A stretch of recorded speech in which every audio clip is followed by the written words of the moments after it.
जय माता की। जय भोले। जय भोले। जय माता की। हमारे हिंदू धर्म में चरण छूने का एक रिवाज है। बाकी हम देखते हैं किसी भी धर्म में चरण नहीं छुए जाते। जैसे मुस्लिम धर्म में हाथ चूमते हैं, ईसाई धर्म में हाथ मिलाते हैं, उसमें भी हाथ को चूमते हैं, लेकिन चरण नहीं छुए जाते। चरण छूने का भी रिवाज के साथ साथ कई कारणों से चरण छूने के अलग अलग ढंग भी होते हैं। जैसे कि पहले के लोग कहते थे नई बहू आई है और वो चरण ऐसे छू रही है, बहुत दबा के छूती है तो बहुत अच्छा लगता है, तो एक प्रसन्नता होती है। मतलब चरण छूने से भी दुख और प्रसन्नता का एहसास होता है। हम जब चरण को छूते हैं तो एक तरह से हम सामने वाले व्यक्ति के प्रति अपना सम्मान प्रकट करते हैं। लेकिन हमारे धर्म में सम्मान प्रकट करने के और भी तरीके हैं। जैसे कि हम प्रणाम करते हैं, नमस्ते करते हैं, आदि के भी तरीके हैं जो कि सही भी हैं और उपयुक्त भी हैं, जिसको हम लोगों ने इस कोरोना काल में देखा भी कि हाथ मिलाने से लोग बचने लगे हैं, सिर्फ नमस्ते पे ही आ गए। तो यह प्रथा हमारे धर्म में पहले से ही थी। शायद ऋषि मुनियों ने इस चीज को बहुत अच्छे से समझ बूझ के ये प्रथा रखी होगी। और चरण छूते जो हैं, तो एक तरह से हम देखें तो चरण छूने के अधिकारी कौन होते हैं? हमारे बच्चे, हमारी पत्नी और भाई लोग होते हैं, भाई लोगों के बच्चे होते हैं। मतलब एक तरह से परिवार के सदस्य ही हमारे चरण छू सकते हैं। और जहाँ तक हो सके तो सिर्फ इसको भी और सीमित कर ले। इसका सबसे बड़ा जो कारण होता है कि मैं या क्यों कह रहा हूँ, बाकी कोई भी चरण छुए, दूर से पृथ्वी पे ही छू के अपने सम्मान को प्रकट करे, ना कि पैर को छुए। कुछ लोग अंगूठे को छूते हैं कि अंगूठा सबसे ज़्यादा मजबूत है, तो हमें मजबूती भरा मतलब एक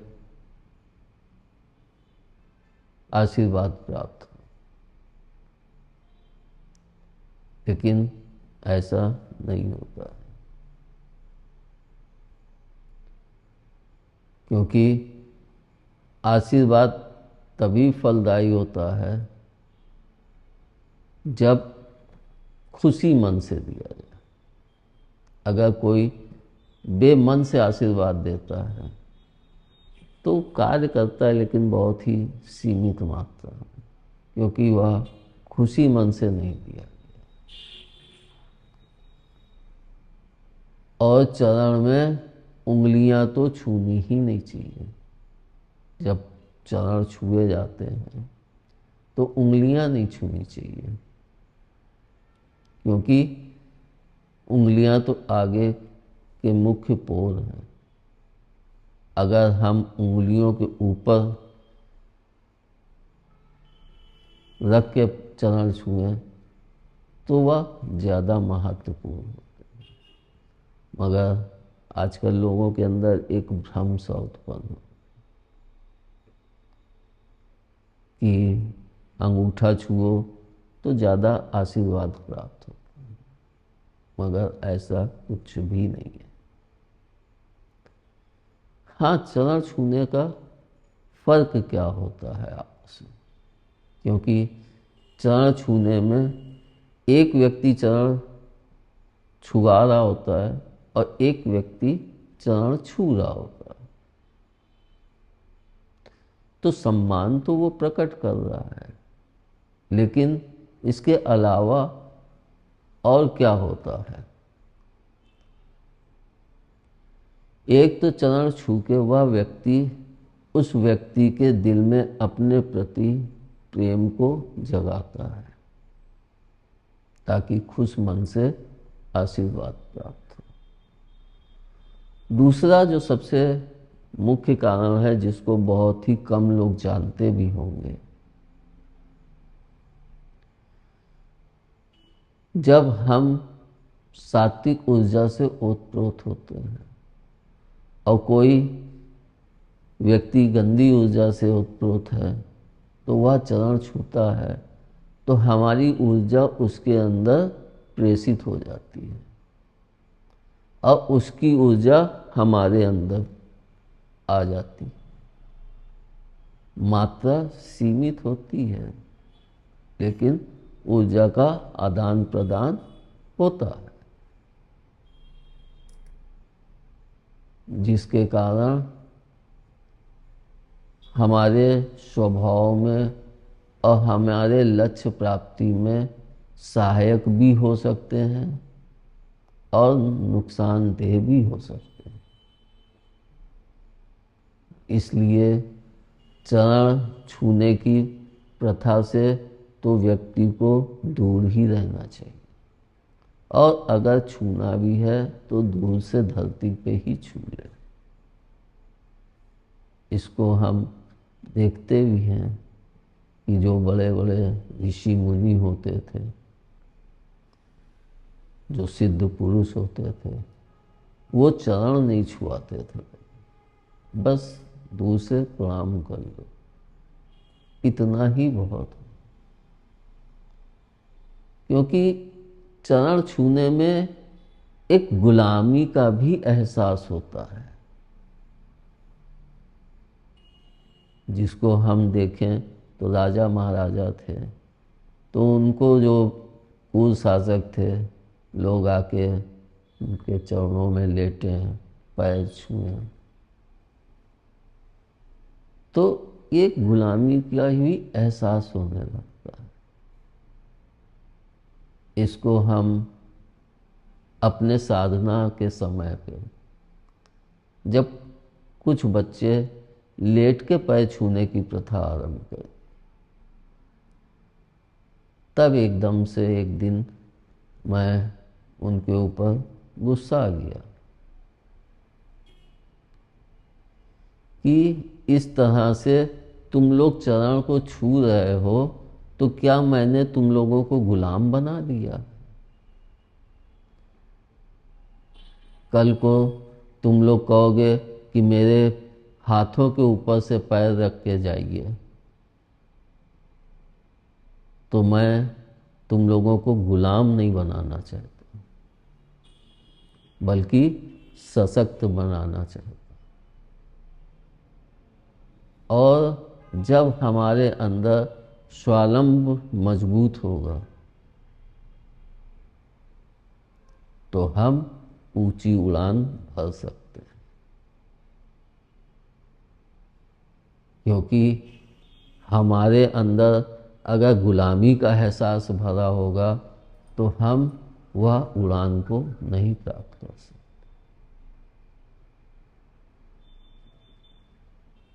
जिसको हम लोग देखते हैं कि प्रवचन करके चले गए लोग मिट्टी उठा लें, जहाँ पे प्रवचन हो रहा है वहाँ की मिट्टी ले लें, तो उससे हमारे भाग्य का उदय हो जाएगा। ऐसा कुछ भी नहीं होता, क्योंकि मैं ये कहता भी हूँ, जब हम किसी चीज़ में अपने भाव को पूरी तरह से मजबूत करते हैं और जगाते हैं, तभी उसमें वह शक्ति जागृत होती है, वरना प्रत्येक पदार्थ निष्क्रिय ही रहता। हम इसको अगर देखना चाहें किसी उदाहरण के द्वारा, तो इसको ऐसे भी समझ सकते हैं कि हम किसी मूर्ति को लाते हैं, अगर वो बांसुरी पकड़े है तो वह कृष्ण है, और शिव की मूर्ति है, त्रिशूल पकड़े हैं तो शिव है। मगर वही त्रिशूल हटा के उनको भी राजसी वस्त्र पहना दें और उनके हाथ से बांसुरी हटा दें, तो व्यक्ति जल्दी दूर से नहीं पहचान पाए, लेकिन हाँ, हाथ की मुद्रा से जान सकता है, क्योंकि शिव का हाथ ऐसे रहेगा और कृष्ण का हाथ यूँ रहेगा।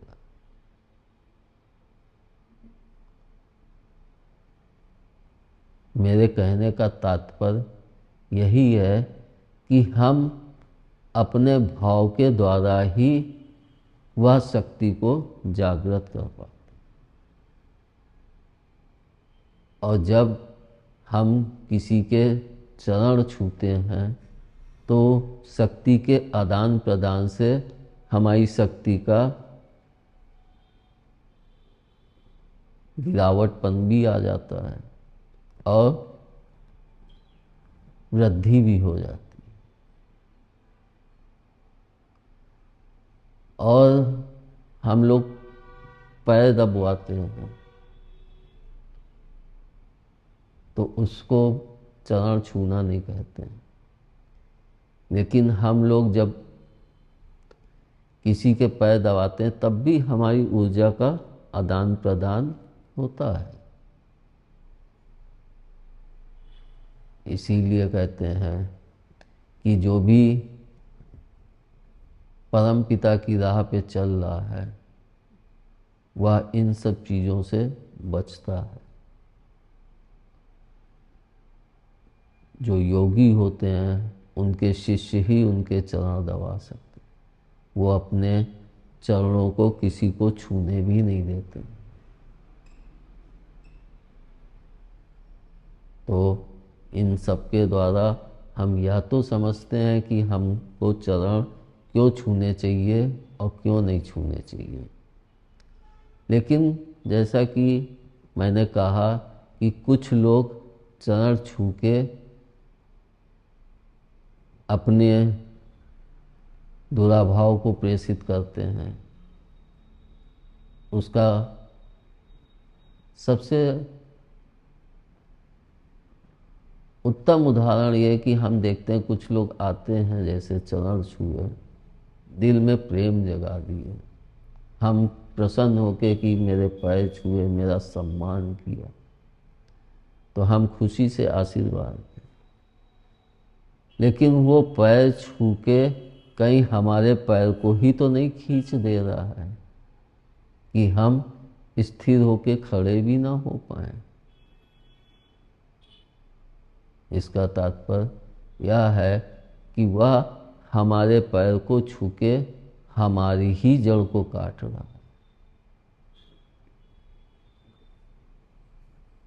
तो अगर कोई व्यक्ति चरण छूता है तो अति प्रसन्न मत होइए, एक समभाव से आशीर्वाद दीजिए, कल्याण हो। और इसको हम लोग देखते भी हैं, आशीर्वाद के शब्दों में भी फर्क हो जाता है। जैसे कोई स्त्री छूती है, सदा सुहागन रहो, कल्याण हो, खुश रहो, प्रसन्न रहो। वही जब कोई पुरुष छूता है तो उसके लिए सदा सुहागन हो नहीं कहा जाएगा, बस कल्याण हो, प्रसन्न रहो, खुश रहो। और जब एक बालक छूता है तो हमारा आशीर्वाद के शब्द भी बदल जाते हैं। तब हम क्या कहते हैं? उन्नत करो, खूब अच्छे से पढ़ो लिखो, अपने माता पिता का नाम रोशन करो। तो हमारे धर्म में हर चीज़ के पीछे कुछ ना कुछ विज्ञान छुपा हुआ है, जिसको हम देखते भी हैं कि हमारे हर प्रकार से चरण छूने पे कैसे आशीर्वाद बदल जाते हैं। लेकिन बाकी किसी में या होता है कि नहीं होता है, इसको तो मैं नहीं जानता हूँ। लेकिन मैंने इतने सफ़र में जो कुछ समझा और सीखा, तो चरण छूने की प्रथा से हमेशा दूर रहना चाहिए। हाँ, हमारी धर्म पत्नी छू सकती, हमारे बच्चे छू सकते, बाकी से दूरी बना, सिर्फ आके प्रणाम। अच्छा शब्द लगता प्रणाम, नमस्ते। हम उसमें भी भगवान के नाम को जोड़ देते हैं, लेकिन कहते हैं कि इसी बहाने हमारे मुंह से राम राम निकल जाए। कुछ लोग राधे राधे, मतलब सब अपने इष्ट के नाम को लेते हैं, लेकिन हम लोगों को यह चीज़ एक दूसरे से दूर भी करती है। अगर हम देखें, हम कृष्ण के भक्त हैं और किसी शिव भक्त से बात कर रहे हैं, तो दोनों खुल के वह बात को अपने इष्ट के प्रति नहीं कह पाएंगे, क्योंकि एक शिव का भक्त है, एक कृष्ण का भक्त है। वो कृष्ण की बड़ाई करेगा तो उसको नहीं अच्छा लगेगा, वो शिव की बड़ाई करेगा तो उसको नहीं अच्छा लगेगा। यही चीज़ें यह दर्शाती हैं कि लोग अपने इष्ट को इतना प्यार देते देते उसमें अति प्यार जोड़ देते हैं। हम उसको प्रदर्शित न करें। हम घर में बैठ के शांति से प्रभु का भजन करते हो तो भजन करो, ध्यान लगाते हो तो ध्यान करो, पूजन करते हो तो पूजन करो, हवन करते हो तो हवन करो, लेकिन उसको बाहर में प्रदर्शित मत करो। जब हम घर में बैठ के अपने अंतः मन में उस भाव को जागृत करेंगे तो हम उसकी निकटता प्राप्त करते हैं। लेकिन वही हम कहीं जाएं, जैसा कि इतनी तपती गर्मी में लोगों कैसे चले जाते हैं, इसको मैंने बालाजी गया था, मेहंदीपुर। शायद उस दिन बुढ़वा मंगल था या कौन सा दिन था, इतना तो नहीं याद है, क्योंकि अचानक आगरे से जाना हो गया। तो जब वहाँ पहुँचा तो सड़क पे करीब 1-1.5 किलोमीटर तक लोग ऐसे ही बैठे हुए थे।